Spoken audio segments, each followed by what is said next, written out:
Assalamu alaikum students. Today we will study lecture number 3 of structural mechanics. In previous lectures we have studied the effect of concentric loading on columns. Concentric loading is that loading which is applied on the centroid of column cross section. ऐसी loading जो कि column के centroid के ऊपर apply हो रही हो, इस ऐसी लोडिंग को हम कंसेंट्रिक लोडिंग कहते हैं। प्रीवियस लेक्चर्स में हमने कंसेंट्रिक लोडिंग का इफेक्ट हमने स्टडी किया था कॉलम्स के ऊपर, कॉलम बकलिंग के ऊपर। In this lecture we will study the buckling of column under eccentric load. Eccentric load is that load which is applied at a distance e from centroid of column section. The load that is not applied on the centroid of column cross section, but it is applied on at a distance e from the column cross section. The distance e is called eccentricity. It is the distance between the line of action P and the axis of the column cross section.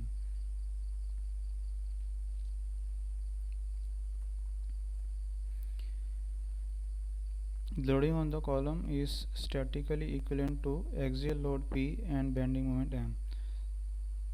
इस column के ऊपर जो eccentric loading लग रही है, यहाँ पे आप देख सकते हैं ये कॉलम की सेंट्रोइडल एक्सिस है, सेंट्रल लाइन है। इससे डिस्टेंस ई के ऊपर हमारे पास एक पॉइंट लोड अप्लाई हो रहा है। तो इस पॉइंट लोड के दो इफ़ेक्ट होंगे।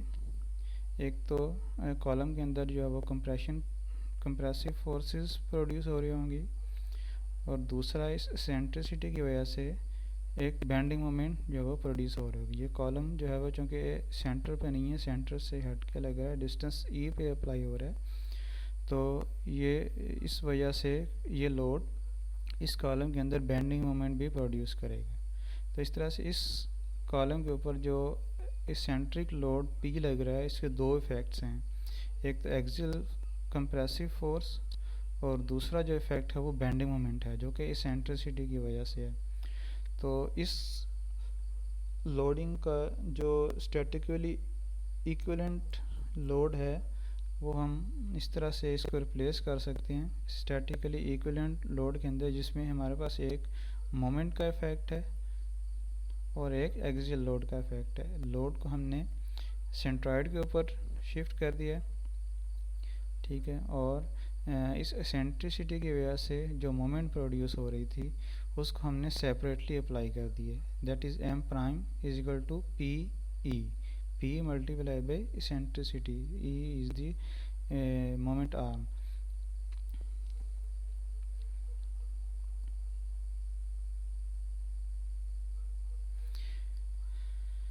इन दोनों क्वेश्चन में दोनों एंड्स हैं ए और बी, ये दोनों पिन सपोर्टेड हैं, टॉप और बॉटम जो वो पिन सपोर्टेड है। कि इस केस में हम पहले की तरह डिफ्लेक्शन जो है वो और जो स्लोप्स हैं वो स्मॉल कंसिडर करेंगे, स्मॉल डिफ्लेक्शंस और स्मॉल स्लोप्स, और जो लीनियर इलास्टिक मटेरियल बिहेवियर है वो कंसिडर करेंगे। मींस मटेरियल जो है वो लीनियर जो इलास्टिक रेंज है उस रेंज तक जो है वो लोडेड है। तो इसमें हमारे पास वी दो एक्सिस हैं, एक एक्सिस पे वी है, V is the lateral deflection at any point and X is the distance along the longitudinal axis of the column. Total length of the column is L, and the applied loading is P axial load and a moment M, that is the effect of eccentricity of the load. If we draw the free body diagram of a portion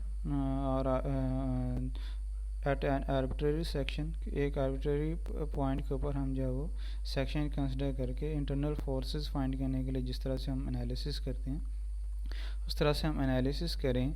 हम जो वो जो किसी भी cross section, किसी भी distance x पे जो क्रॉस सेक्शन है वहाँ पे जो मोमेंट है, जो मोमेंट अप्लाई हो रही है उसको हम कैलकुलेट करना चाहें। जिस तरह हम इंटरनल फोर्सेस फाइंड करते हैं क्रॉस सेक्शन लेने के बाद, उस पर हम जो अननोन फोर्सेस हैं वो अप्लाई करते हैं। तो यहाँ पे हमारे पास जो अननोन फोर्सेस हैं वो एक एक्सियल फोर्स होगी जो कि इक्वल होगी P के, और एक मोमेंट है जिसको हमने m जो है वो कंसिडर किया, m से रिप्रेजेंट कर रहे हैं।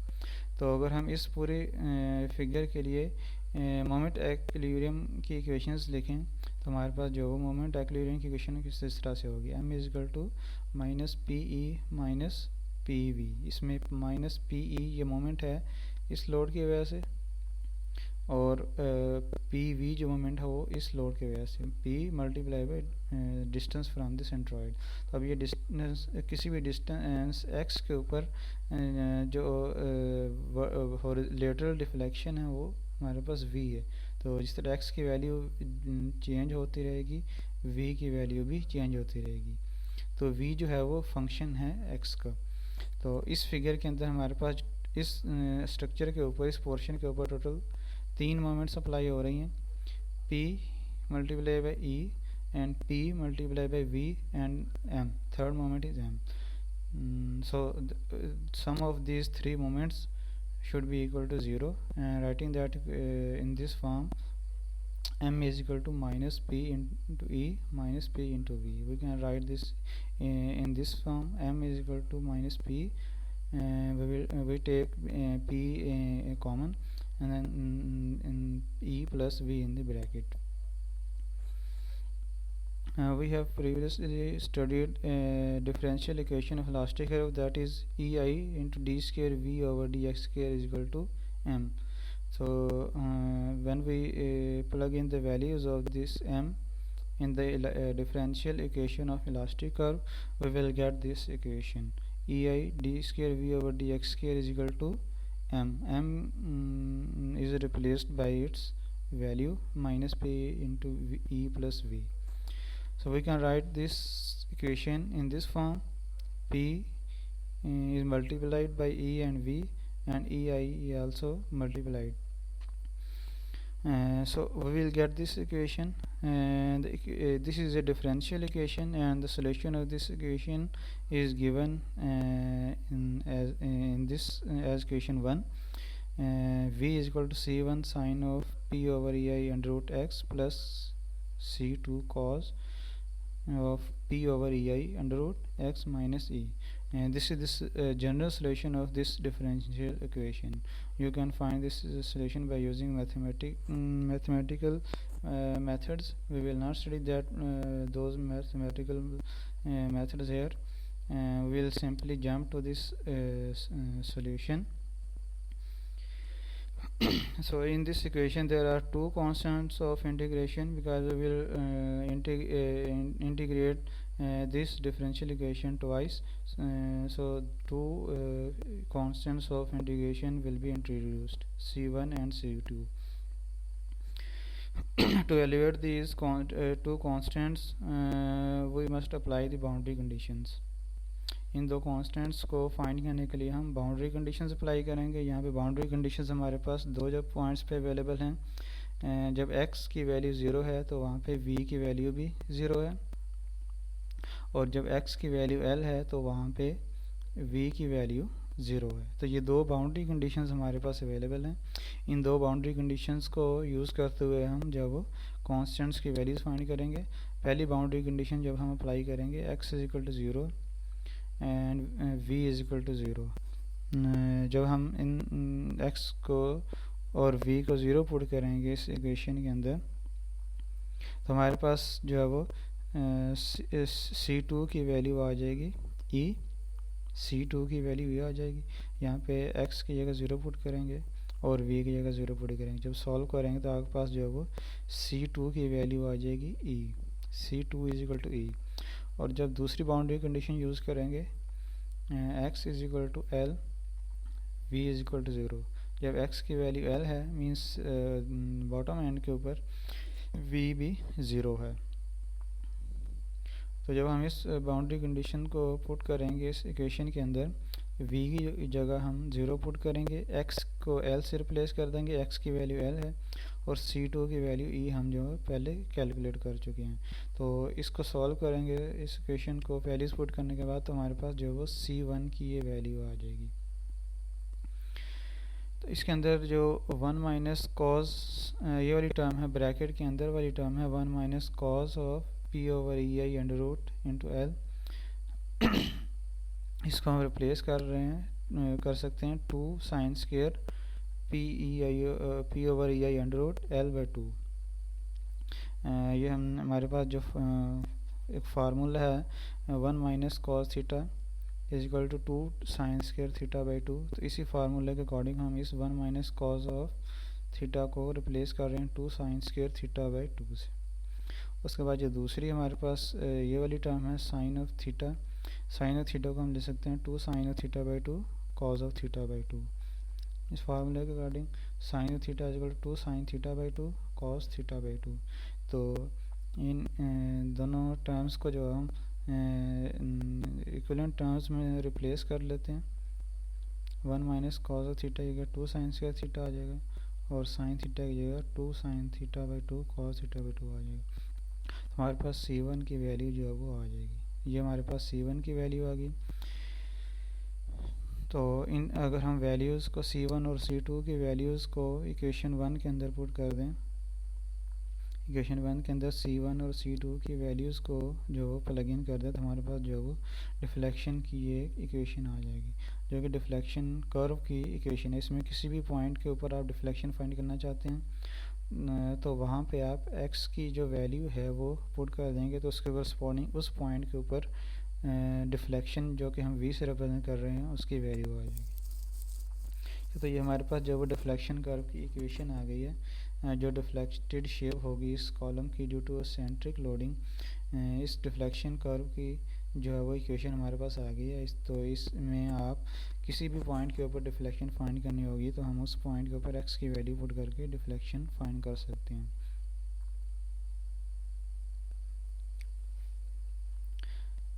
Okay, next we will find the maximum deflection.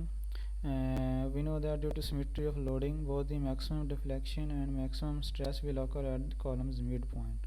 Column का जो मिड पॉइंट है वहाँ पे जो है वो L/2 डिस्टेंस के ऊपर मैक्सिमम डिफ्लेक्शन होगी और मैक्सिमम स्ट्रेस हो, क्योंकि कॉलम जो वो सिमेट्रिकल है, इसकी जो डिफ्लेक्टेड शेप होगी वो भी सिमेट्रिकल होगी इस तरह से। तो सेंटर के ऊपर मिड ऑफ लेंथ के ऊपर L/2 के ऊपर जो डिफ्लेक्शन है वो मैक्सिमम होगी और जो स्ट्रेस है वो भी मैक्सिमम उसी पॉइंट के ऊपर होगी।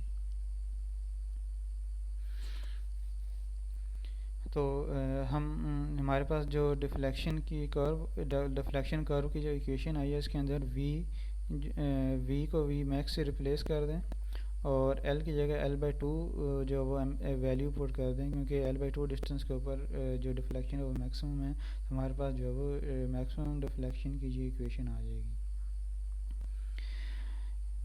इस इक्वेशन के अंदर अगर हम देखें कि अगर E जो है वो 0 को अप्रोच कर रहा हो तो V जो है जो मैक्सिमम डिफ्लेक्शन है वो भी 0 को अप्रोच कर रही होगी। अगर हम E की वैल्यू 0 पुट कर दें तो V मैक्सिमम की वैल्यू भी 0 आ जाएगी।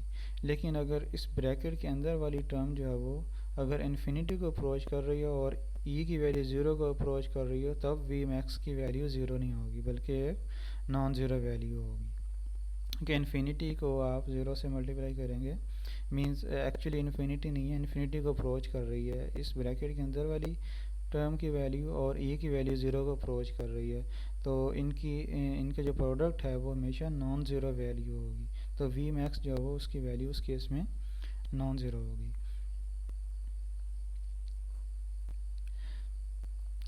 मैथमेटिकली ये बिहेवियर जो है एक एक्सियली लोडेड कॉलम का है फेलियर पॉइंट के ऊपर, जब इस कॉलम के ऊपर क्रिटिकल लोड PCR अप्लाई किया जाए। जब हम किसी भी कॉलम के ऊपर क्रिटिकल लोड अप्लाई करते हैं उस वक्त वो फेलियर कंडीशन पे होता है अगर वो लोड जो है वो एक्सियली लोडेड हो, मीन कंसेंट्रिक लोड है, सेंटर के ऊपर लग रहा है। तो ये जो सेकंड बुलेट के अंदर है जो हमने केस जो है वो एक कंडीशन जो है वो स्टडी की है, ये इस कॉलम की कंडीशन है जो कि एक्सियली लोडेड कॉलम है और वो उसके ऊपर क्रिटिकल लोड अप्लाई हो रहा है और वो बिल्कुल फेलियर पॉइंट के ऊपर है। तो इस तरह से अगर हमने क्रिटिकल लोड फाइंड करना है, PCR फाइंड करना है, तो हम जो है वो इस कंडीशन को यूज़ करेंगे कि E जो है वो 0 को अप्रोच कर रहा है और जो ब्रैकेट के अंदर वाली टर्म है वो इन्फिनिटी को अप्रोच कर रही है। तो ब्रैकेट के अंदर वाली जो टर्म है सेकेंड ये वाली टर्म अगर इन्फिनिटी के इक्वल है, इसको हम इन्फिनिटी के इक्वल रख लें तो हमारे पास जो वो एंगल की वैल्यू आ जाएगी π/2। और यहाँ से अगर हम पी सी आर की वैल्यू फाइंड करें तो हमारे पास आ जाएगी PCR = π² EI/L²। तो अगर हम देखें तो ये हमारे पास वही रिजल्ट है जो येलो फार्मूला से हमने ड्राइव किया था, PCR = π² EI/L²। तो इसका मतलब है कि ये सेकंड कंडीशन है, ये उस कॉलम को रिप्रेजेंट कर रही है जो कि एक्सियली लोडेड है, उसके ऊपर क्रिटिकल लोड अप्लाई हो रहा है और वो बिल्कुल फेलियर पॉइंट के ऊपर है। Next is second formula. Column के अंदर जो मैक्सिमम स्ट्रेस है वो दो लोड फैक्ट की वजह से होगी, एक तो एक्सियल लोड और दूसरा मोमेंट, दोनों की वजह से जो है वो स्ट्रेस जो है वो प्रोड्यूस हो रही होगी। मैक्सिमम स्ट्रेस जैसे हमने कहा कि मिड पॉइंट के ऊपर होगी, मिड पॉइंट के ऊपर जो मैक्सिमम स्ट्रेस होगी वो जो मैक्सिमम मोमेंट है वो कॉलम के मिड पॉइंट के ऊपर होगी। जो मैक्सिमम मोमेंट की वैल्यू है वो हम जो वो हमारे पास जो फार्मूला इक्वेशन बनाई थी हमने मोमेंट की, ये इक्वेशन है मोमेंट की इक्वेशन है किसी भी पॉइंट के ऊपर। तो मिड पॉइंट के ऊपर चूँकि जो v है वो v मैक्स के इक्वल है, तो हमारे पास इस केस में मिड पॉइंट के ऊपर जो टोटल मोमेंट हो जाएगी वो ये हो जाएगी। इसका हमने सिर्फ मैग्नीट्यूड कंसिडर कर रहे हैं, मैक्सिमम मोमेंट का कितना मैग्नीट्यूड होगा मिड पॉइंट के ऊपर, that will be equal to p × e + v max। तो यहाँ से अगर हम v max की वैल्यू पुट कर दें, ये इस इक्वेशन से हम v max की वैल्यू पुट कर दें तो हमारे पास जो है वो m की वैल्यू, m की ये इक्वेशन आ जाएगी। ओके, अगर हम यहाँ पे इन फिगर्स को देखें तो एक्सियल लोड जो हमने पहले भी स्टडी किया था कि एक्सियल लोड की वजह से जो स्ट्रेस होती है, जो कि एक्सियल स्ट्रेस होती है, वो यूनिफॉर्मली डिस्ट्रीब्यूटेड होती है कॉलम क्रॉस किसी भी सेक्शन क्रॉस सेक्शन के ऊपर। और जो बेंडिंग मोमेंट की वजह से स्ट्रेस होती है वो सेंट्रॉइड के ऊपर जो जिसको हम न्यूट्रल एक्सिस कहते हैं वहाँ पे 0 है, उसकी एक साइड पे टेंसाइल फोर्स होती है, टेंसाइल स्ट्रेस होती है, और दूसरी साइड पे कंप्रेसिव स्ट्रेस होती है। तो इस कॉलम में चूँकि दोनों स्ट्रेसेस अवेलेबल हैं, अप्लाइड हैं, बेंडिंग स्ट्रेस भी है और एक्सियल स्ट्रेस भी है, तो इन दोनों की वजह से जो टोटल स्ट्रेस होगी वो इन दोनों स्ट्रेसेस का जो है वो सम होगी। तो अगर हम दोनों को ऐड करें तो एक न्यूट्रल एक्सिस की एक साइड पे चूँकि दोनों तरफ कंप्रेसिव स्ट्रेस है, एक्सियल स्ट्रेस जो है वो भी कंप्रेसिव है, और यहाँ पे इस न्यूट्रल एक्सिस से इस साइड पे जो बेंडिंग स्ट्रेस है वो भी कंप्रेसिव है। तो यहाँ पे दोनों स्ट्रेसेस का जो इफेक्ट है वो ऐड हो जाएगा। लेकिन न्यूट्रल एक्सिस के दूसरी साइड पे यहाँ पे टेंसाइल स्ट्रेस है और यहाँ पे कंप्रेसिव स्ट्रेस है, तो ये इनका इफेक्ट जो है ये एक दूसरे को कैंसिल आउट करेगा, तो यहाँ पे इस साइड पे स्ट्रेस जो है वो कम होगी। तो इस तरह से जो स्ट्रेस डिस्ट्रीब्यूशन है सेंट्रिकली लोडेड कॉलम के ऊपर वो इस तरह से होगी। एक साइड पे कंप्रेसिव स्ट्रेस होगी जो कि मैक्सिमम होगी, दूसरी साइड पे मिनिमम जो वो स्ट्रेस होगी। तो यहाँ पे हमारे पास जो मैक्सिमम स्ट्रेस अगर हम फाइंड करना चाहते हैं तो मैक्सिमम स्ट्रेस दोनों स्ट्रेसेस का सम होगी। P/A is the axial stress and MC/I is the bending stress. The resultant is maximum stress. Maximum stress को हम इस तरह से भी ले सकते हैं, m को हम अगर हम रिप्लेस कर दें m की इस वैल्यू के साथ, हमारे पास जो है वो मैक्सिमम स्ट्रेस की ये इक्वेशन आ जाएगी।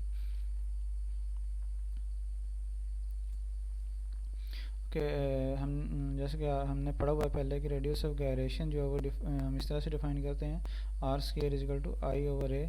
तो अगर हम इस इक्वेशन को रेडियस ऑफ गायरेशन की टर्म में लिख दें, यहाँ पे जो I है इसको रिप्लेस कर दें r²A से, यहाँ पे हम A डिवाइड हो रहा है तो इधर आके r² के साथ मल्टीप्लाई हो जाएगा।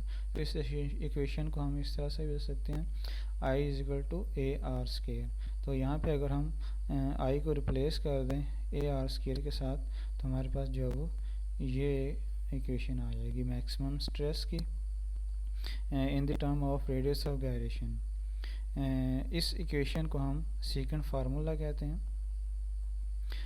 इस फार्मूले के अंदर जो सिग्मा मैक्स है वो मैक्सिमम इलास्टिक स्ट्रेस है जो कि कॉलम के इनर साइड के ऊपर जिस तरफ बेंड हो रहा है उस साइड पे जो है वो प्रोड्यूस होगी। इसको यहाँ से हम देख सकते हैं, कॉलम जो कि इस तरह से बेंड हो रहा है तो इनर साइड के ऊपर चूँकि कंप्रेसिव स्ट्रेसेस हैं, जो बेंडिंग स्ट्रेस है वो भी कंप्रेसिव है और एक्सियल स्ट्रेस भी कंप्रेसिव है, तो यहाँ पे इनर साइड पे जिस तरफ बेंड हो रहा है उस तरफ जो है वो स्ट्रेस मैक्सिमम होगी। अपोजिट साइड पे आउटर साइड के ऊपर जो बेंडिंग स्ट्रेस है वो टेंसाइल है और कंप्रेसिव स्ट्रेस जो है वो जो एक्सियल स्ट्रेस है वो कंप्रेसिव है। तो इन दोनों का इफेक्ट जो आउटर साइड पे जो है वो कैंसिल आउट हो रहा है। तो इस तरह इसलिए जो मैक्सिमम स्ट्रेस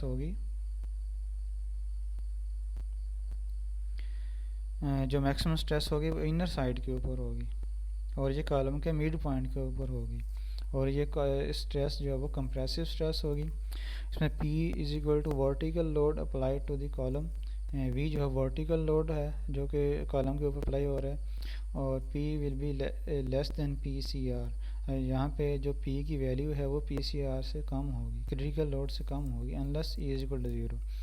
अगर E 0 है तो हम P जो है वो PCR के इक्वल अप्लाई कर सकते हैं। मीन अगर लोड जो है वो हम बिल्कुल सेंटर के ऊपर अप्लाई करते हैं, कंसेंट्रिक लोड अप्लाई करते हैं तो हम मैक्सिमम क्रिटिकल लोड जो है वो अप्लाई कर सकते हैं। लेकिन अगर हम लोड को सेंटर सेट के किसी डिस्टेंस E के ऊपर अप्लाई करते हैं, इसेंट्रिसिटी के साथ अप्लाई करते हैं, इसेंट्रिक लोड अप्लाई करते हैं तो उसकी वैल्यू हमेशा PCR से कम होगी। इट मीन्स अगर एक कॉलम के ऊपर लोड बिल्कुल एक्सियल लोड हो, कंसेंट्रिक लोड हो तो वो मैक्सिमम जो लोड है वो क्रिटिकल लोड के इक्वल होगा। लेकिन जिस तरह से हम इसेंट्रिसिटी इंक्रीज़ करते जाएंगे उसकी जो लोड कैरिंग कैपेसिटी है कॉलम की वो डिक्रीज़ होती जाएगी। उस वक्त वो उसकी जो कैपेसिटी होगी वो क्रिटिकल लोड से कम होगी।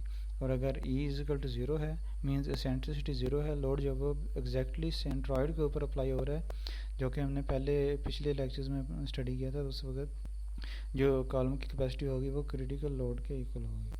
And E is the eccentricity of load P made from the centroidal axis of the column's cross sectional area to the line of action। इस तरह फर्स्ट स्लाइड में जो वो eccentricity को हमने डिफाइन किया था कि जो लोड लग रहा है, जो लोड अप्लाइड है उसके जो लाइन ऑफ एक्शन है वहाँ से कॉलम के जो क्रॉस सेक्शन के सेंट्रॉइड है वहाँ तक का जो डिस्टेंस है वो हमारे पास इसेंट्रिसिटी है, उसको हम E से रिप्रेजेंट करते हैं। C is the distance from centroidal axis to the outer fiber of the column where the maximum compressive stress occurs। C जो है वो इस तरह हमने बीम के केस में स्टडी किया था कि न्यूट्रल एक्सिस से, जो कि इस केस में हमारे पास सेंट्रोइडल एक्सिस होगा, न्यूट्रल एक्सिस से आउटर फाइबर तक जहाँ तक मैक्सिमम कंप्रेसिव स्ट्रेस जो वो अप्लाई हो रही है वहाँ तक का डिस्टेंस है। A is the cross-sectional area of the column, L is the unsupported length of the column in the plane of bending। जिस प्लेन के अंदर बेंडिंग हो रही है उस प्लेन में जो unsupported length है कॉलम की वो that is L। Application is restricted to members that are pin connected। L जो है वो इसकी एप्लीकेशन जो है वो जिस तरह पहले हमने यूलर फार्मूला ड्राइव करते हुए पिन कनेक्टेड कॉलम्स जो है वो कंसिडर किए थे, उसके लिए जो है वो L की वैल्यू हम जो अनसपोर्टेड लेंथ है वो L के इक्वल होगी। दोनों जो पिन सपोर्ट्स हैं उनके दरमियान जो डिस्टेंस है वो L के इक्वल होगा। लेकिन अगर जो एंड कंडीशंस हैं वो डिफरेंट हैं, वो पिन कनेक्टेड नहीं है, तो हम जो है वो L की जगह L को रिप्लेस कर देंगे LE से, जिस तरह से हमने यूलर फार्मूला के अंदर L को LE से मीन इफेक्टिव लेंथ से रिप्लेस किया था। इसी तरह यहाँ पे भी हम L को रिप्लेस कर देंगे LE से। यहाँ पे अगर एक एंड फ्री है और दूसरा फिक्स्ड एंड है तो जो इफेक्टिव लेंथ है वो 2L की इक्वल हो जाएगी। यहाँ पे जो इफेक्टिव लेंथ फैक्टर K था इस कॉलम के लिए वो 2 था। इसी तरह जो भी एंड कंडीशन होगी उस हिसाब से हम जो है वो K की वैल्यू को मल्टीप्लाई करके जो है वो LE कैलकुलेट करेंगे। तो इस कॉलम के अंदर जो L की वैल्यू है उसको हम LE से मींस इफेक्टिव लेंथ से रिप्लेस कर देंगे। इसके अलावा E is the modulus of velocity, I is radius of gyration, R का जो फार्मूला जो है वो I/A under root I is calculated about the centroidal और बेंडिंग एक्सिस। जिस एक्सिस के अबाउट बेंडिंग हो रही है जो कि जिसको हम न्यूट्रल एक्सिस कहेंगे, या अगर सिमेट्रिकल लोडिंग है तो अगर सिमेट्रिक क्रॉस सेक्शन है तो ये सेंट्रॉइड के ऊपर होगा। तो आई को जो हम कैलकुलेट करेंगे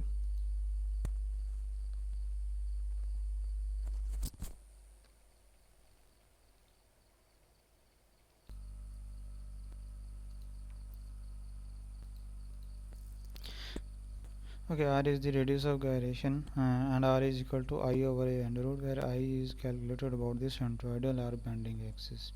इसमें I जो होगा हम सेंट्रोइडल एक्सिस के अबाउट कैलकुलेट करेंगे.